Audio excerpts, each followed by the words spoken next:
When I was younger, I did not enjoy reading. And that's not for lack of effort on my parents' part. They really tried, particularly my mother. What I did enjoy doing, however, was watching her read. It was a little bit more active to me, I suppose. Except a benefit of being a child of the 80s was there was a series of books that came out that maybe you're aware of called Choose Your Own Adventure. And hopefully some of you remember these. This is the kind of thing, if you don't know, where you come to a cave, and if you're going to go in the right cave, go to page 83. Left cave, go to page 56. Well, since Hasbro owned the 80s, my preference was, of course, anything with Storm Shadow and Snake Eyes. And something that particularly special that happened here was that white ninja killed me in the forest. So I got to go back to page 51 and choose differently. However, real life isn't quite that pleasant. And we have to make decisions. For example, do I quit my job, take on student debt, and go to grad school for the next 1, 2, or 3 years? Well, I had quite a few of these decisions to make, and so I sought counsel from my pastor, Elizabeth Talbot, who gave me a framework to work with for any life-changing decisions that I was going to make. And I used these frameworks to get myself from one stage of my life where I was doing pretty well in Hollywood and I was just up for a promotion to where I am today.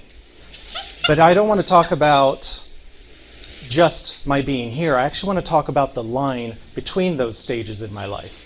And my own personal proof that these steps work is the family that I got out of it while making these life changes. So I'm going to open up with a little bit of controversy. Step number 1, pray for guidance. Now, I realize that not everyone is of the faith-based walk, and that's fine. So meditate. Now, I want to define what I mean by meditate first. It is not chanting repeatedly, sitting in a room, emptying your mind. It's actually quite the opposite in this context. Think deeply about what you want. What is it that's important to you? I'm not talking about a job or money. Those are actually means to an end. What I'm talking about is impact. What kind of impact do you want to have on the world? What kind of impact do you want the world to have on your life? So let me share an example from my life. What did I want? What was my motive? I wanted value from my existence. I wanted adventure, travel, spiritual fulfillment, freedom from my possessions. My stuff was starting to own me instead of me owning it. So now I know what I want, and I put that out there in my network. Step 2, be aware of the doors being opened and closed.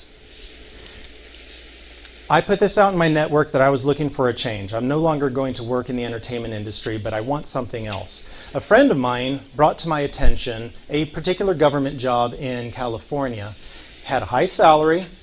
I had a connection to get into this job, and there was a good vacation package attached to it. The work was easy.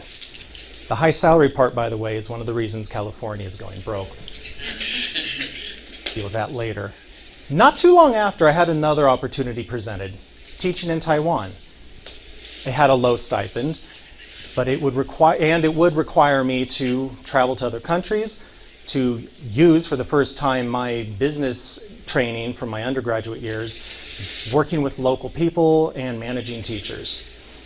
Seems obvious which way I went now, but when you're in this kind of life-altering position, it's not so easy to move forward. So step 3. Write down the pros and cons. And here's the extra part. Aligned with your motive. This is the part that usually isn't told to you. It may seem obvious, yet write down the pros and cons. And I suggest paper and pen. There's something a lot more connective about that than a computer screen. And ask yourself, are these relevant to my motive? Does this pro get me closer to what I want? Does this con get in the way of what I want? That's what I mean by relevant. So, let's talk about motive. Give you an example from my life. I wanted a life of meaning, a life with adventure, spiritual fulfillment, and to have a positive impact on the world, at least on the people within my sphere of influence. So I have these two things, these two opportunities before me, a government job or teaching in Taiwan. The government job did have a high salary, which would allow me to travel, to allow me to have these adventures. Perhaps I could build a school here, build a church there, whatever it may be. Stable. I knew someone would bring that up. I would have a job to come back to after I went on these adventures. But that could also be considered a con depending on the adventure that you want to have. But I needed more in the pros, so I put it there. On the cons, the one I want to point you to is I'd have to sit in a prison for a good part of my life because this government job was in a prison. Now that alone might tell you, oh, okay, stop right there. But the freedom and the huge financial reward. So let's still look at the Taiwan teaching option. I would have to travel and it would be paid for. I would have different types of days. Each day would be at its own adventure. The organization was aligned with my personal and spiritual values. I would have to sell all of my stuff to go. My parents weren't about to keep it, and I'm not paying for storage. Storage would have cost more than the stuff was worth. The cons, though, the stipend was low. And you need money because of, most people in this room probably have the same medical condition where you're required to eat 3 times a day. You need money for that. And I would be far away from my family. And that's a decision that a lot of people don't always consider. Think about, even if you're across the state, how important is it to see and be with your family? So be sure to consider that. Now, seek wise counsel. Here's what, first, I put this as step 4 for a couple of reasons. One, I have a tendency, when coming before a large decision, to ask for other people's advice in the beginning. Why? Well, I want you to make the choice for me. It's too big. I don't want to do this. And I'm sure no one else here has gone through that. So let me explain more about myself. When we go through this process, we are getting to know what we want first. If we ask for advice before getting to know our motive and identifying that, we're wasting our own time and our friends. They don't have all of the information. And if we haven't really reflected on what we want, we may not have all the information. Asking for advice. Now, who are the 2 groups that we would go to? Say, friends and family? I want to suggest something. Be wary of getting advice from friends and family. There are certain biases and motives that they have that might be in conflict with what you want. So only go after advice or seek advice from 3 to 5 people. No more than 5. Absolutely no more, because you will start getting conflicting ideas and opinions that push against each other, and you might end up right back where you started. I don't know. What am I going to do now? So, what is wise counsel? Wise counselors would be professors, your pastor or other spiritual leader. It could actually be a counselor, a therapist, mentor, or a friend who is wiser than you. And I'm choosing that word intentionally. A friend who has experiences that are greater than your own, who can be dispassionate about what you're presenting to him or her, and share your list with that person so they have the entire story. By now, most people will actually know what to do. But what if I'm still unsure? What if both these options are, all 3 of these options are so great, I cannot decide? And also, this is a big decision to make. Now, if they're both equally terrible, there is your decision. Keep looking, wait. But if they're both great, then I bring you to the 5th step.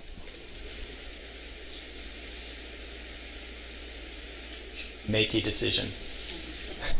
Wait a minute. I just told you I can't make a decision. I don't know what to do. Make the decision. You can throw a dart at a board. You can have your kid pick blue box, red box. You could flip a coin. Most likely, you already have a gut feeling on which way to go, choose that. And here's what I mean by choose that. Invest in it. Make the decision. Don't pretend. Don't try to fool your brain and your body into making this decision. Do it. Write the acceptance email. Sign the contract. Start looking at houses where you want to move, whatever your context is. But don't hit send. Don't put the letter in the mailbox yet. You need to rest on this.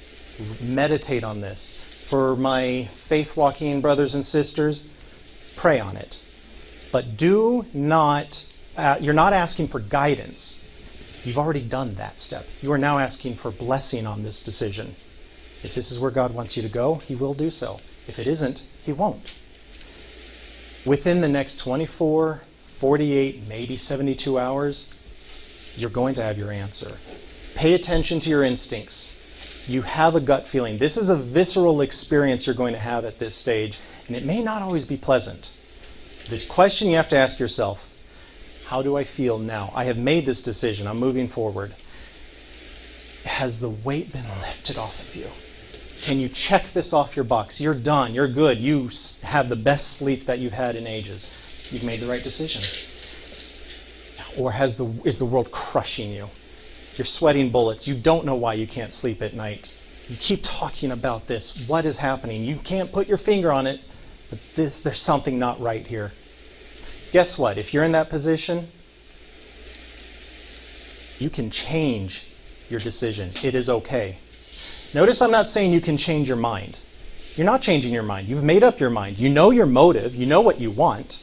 That's already decided. You're changing the decision on how to achieve the impact you're seeking. When it was about my 5th year out of 7 in Taiwan, and I knew I had reached a point where I needed to grow in order to have a more appropriate, effective impact on my circle of influence. So I started looking for programs across the country, both the United States and in Taiwan, looking for something that was going to help me help the people around me better. I found a relatively new program called the Educational Leadership Doctoral Program that was created by a rather known university, and I loved what they had outlined. It looked wonderful, but I wasn't ready. I looked at my pros and cons and my motive, and I went through the prayer step. Neil, not yet. I wasn't ready. I waited for the next year, which was last year. I started to fill out the application, and there was this little box that said, check here if you want to be referred to the master's program if you're not entered into the doctoral program. No! Checking that box is for quitters. I want doctorate or nothing. Then underneath it said, this is not going to impact your application at all. Okay, stop making assumptions. Neil, do your due diligence. I looked for the first time at the master's programs and what they laid out. And lo and behold, I found the program that spoke perfectly to me, my experiences, what I wanted, and what was going to help me achieve my long-term goals. And fortunately for me, Harvard agreed and admitted me to the master's program. You all will have, this year, you probably have huge decisions looking for jobs. Next year, focus. The year after that, residencies. These are big decisions, and they are going to come throughout your entire life. So I want to close with what one of our professors, Drew Eckelson, told us that has stuck with me. You have been well trained. Draw on your experiences, pull on the education you have so far, follow these 5 steps. You will make the right decision. Thank you.